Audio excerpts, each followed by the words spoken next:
On dit, docteur Jeannot, que vous êtes un médecin engagé. Pourriez-vous expliciter cela? Bon, je ne sais pas trop ce que ça veut dire, engagé. Disons que j'ai participé à des mouvements, à des groupements qui avaient un peu la prétention de changer le monde, ou tout au moins de changer l'approche de la santé. Moi, j'aurais voulu une santé accessible à tous, une santé où il n'y ait pas la multiplication des franchises, des tickets modérateurs, où on ne multiplie pas les forfaits, 20 € par-ci, 20 € par-là. Je suis furieux quand je vois l'actuel démantèlement de la sécurité sociale. C'est tout à fait contre mes choix que j'avais faits. Moi, je rêvais d'une médecine où on fasse à la fois du soin, de la prévention, de l'éducation sanitaire. Et là, actuellement, on en est loin.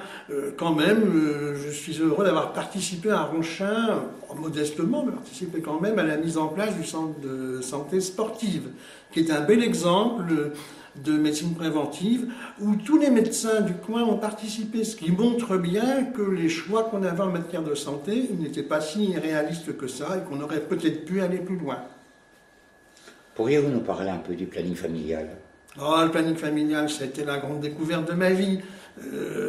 A priori, rien ne me prédestinait, si je puis dire, à ça. Je partais d'une morale très conservatrice, catholique pour tout dire, mais étant donné ma conception même de la médecine, je ne pouvais pas être insensible au problème d'avortement.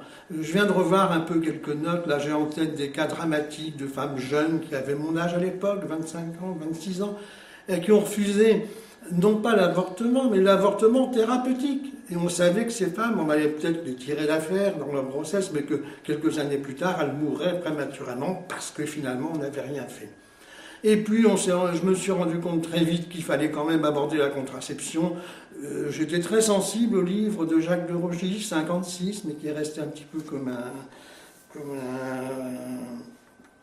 une paille dans le débat, qui n'a pas porté tout de suite tous ces résultats. Et je me suis engagé sérieusement au planning dès les années 65-70. Donc ça m'a permis d'abord d'apprendre la contraception, parce qu'il n'y avait aucun enseignement là-dessus. La loi 1920 interdisait tout. La pilule, le stérilet, c'était des moyens pour aller en enfer. Même la méthode Ogino, c'était pas très bien. Alors le planning familial, je l'ai animé pendant une trentaine d'années, oui. J'ai dirigé le centre de la rue Féderne pendant 20 ans, jusqu'en 95, jusqu'à la fermeture par le fait d'un choix politique d'une certaine majorité de l'époque. Et alors le centre de planning familial de Lille, ça a été un des premiers en France.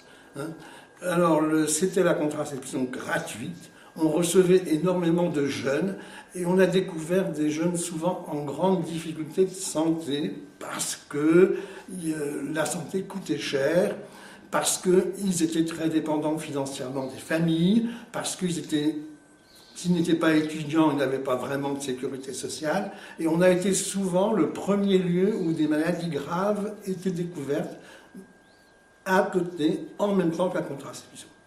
Et puis il y a eu tout l'engagement sur l'avortement. Je vous remercie, docteur. Dernière question. Que pensez-vous de la liste et du projet d'Alain Rabary? J'en pense beaucoup de bien. Je voudrais quand même dire que le combat pour l'avortement, ça a été pour moi très important, et j'ai contribué, là, quand même, c'était quand même une réussite, j'ai quand même contribué de façon très personnelle à faire mettre en place des services d'orthogénie dans tous les hôpitaux publics du Nord et une partie du Pas-de-Calais. Et c'est quand même un peu grâce à l'action du planning familial dans le Nord, et j'y ai ma part très largement, que dans le Nord, la plupart des avortements sont faits en secteur public, donc sans dépassement d'honoraires. Ça, c'est quand même important, c'est un petit peu, pour moi, c'est une chose très importante. Alors, Alain Rabary, moi, je le connais depuis longtemps, je sais comment il fonctionne, comment il travaille. Je l'ai vu à l'œuvre au Centre des déficients auditifs. Je connais un petit peu sa sensibilité pour les problèmes d'éducation, pour les problèmes de handicap. J'ai apprécié l'action de l'adjoint aux affaires scolaires, qui quand même, il a eu un des premiers le souci de la qualité des cantines, de la qualité de l'accueil des enfants. Et tout ça, c'est quand même très important. Et puis, je dois dire que Alain Rabary et son équipe, d'ailleurs, ils ont une vision très globale de la vie de la ville, une vision très pluraliste. Finalement, à Ronchin, la culture, ça marche. Les sports, ça marche. L'éducation, ça marche. Et on a une culture très pluraliste, avec des programmes proposés très divers, que ce soit l'école de musique, que ce soit des expositions, etc. On a aussi un service de maintien à domicile pour les personnes âgées qui fonctionne bien, avec surtout des portages de repas, ça c'est très important, et ça a fonctionné très vite et très bien.